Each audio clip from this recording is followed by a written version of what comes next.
This is the Big O Show. This is the Big O Show.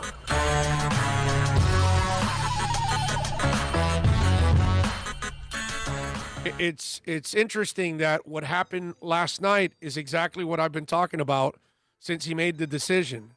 And I told you, did he make the right decision for himself? I know he made the right decision for me and for you and for the coaches and for his teammates.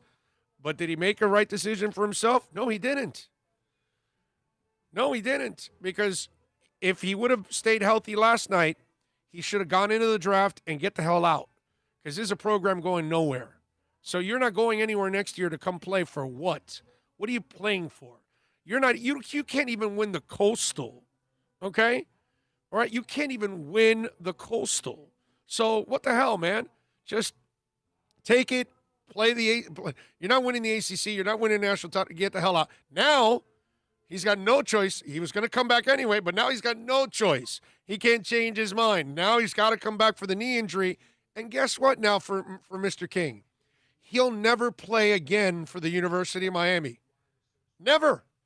Because you will start N'Kosi Perry next year. He's a running quarterback, King. So it's not like a regular quarterback that, 8 months, 9 months, hey, we'll put him out there.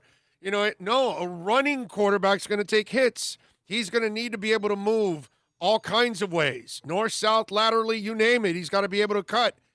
So now he's going to need a little bit more time to heal than a normal quarterback because he's not a normal quarterback.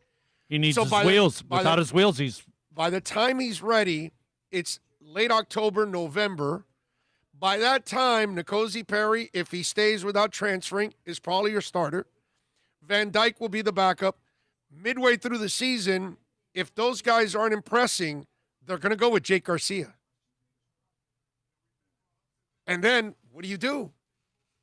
Because King's not your future. So what do? Play him for a game or two? You're not going to do that.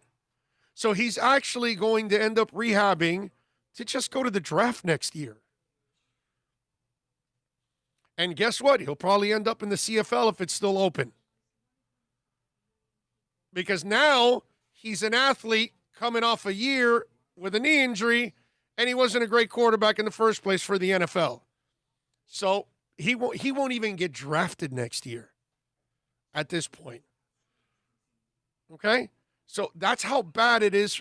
This kid does not deserve this, dude. His dad died, I think it was a heart attack. His mom got cancer. Luckily, she was able to get the treatments, and she's cancer-free now, and let's hope it stays that way. Now this kid suffers a knee injury.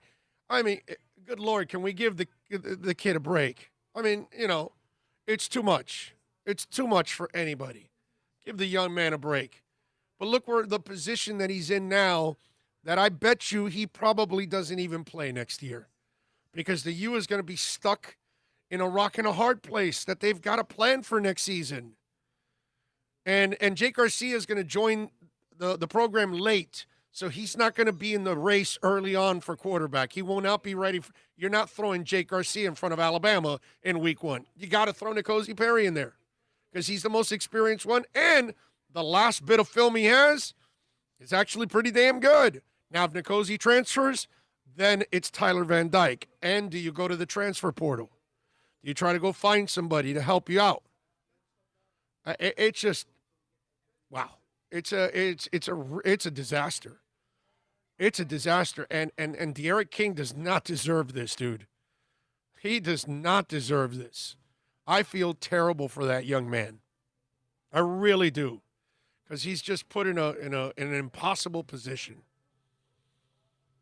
And talk about you think you've had a tough time over the last year or two? Think about D'Eriq King, dude. I think you lose your dad in February. Yeah, you lose your dad to a heart attack. Your mom gets cancer and has got to recover, and now you blow a knee.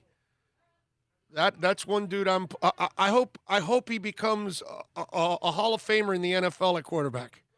I hope I'm wrong, and he's a first 5'9" quarterback that becomes like not just plays in the league. I hope he tears it all up. It just wow.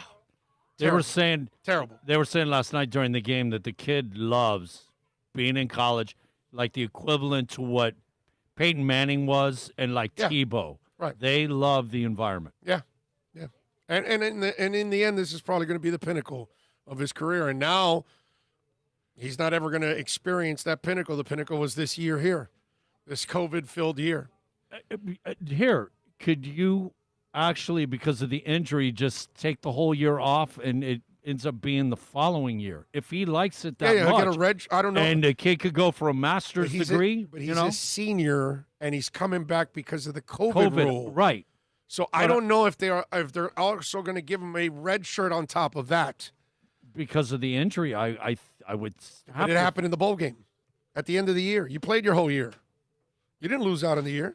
No, but the COVID, COVID, you get an automatic. Well, I see what you're saying. Next year, there's the injury. All of next year, and there's the injury. I mean, Yeah, if a kid likes, I don't know. hey, go for a master's degree. But what you could be the quarterback in 22. No, you can't, because Alex Garcia's here. Your highest recruit. He starts towards the end of next year. So is De'Aaron King going to transfer from us? Well, no, I don't even know if he can. I don't know how the rule works. If you can transfer on a COVID year. And he's transferring because he doesn't have a job, not because the coach left or anything.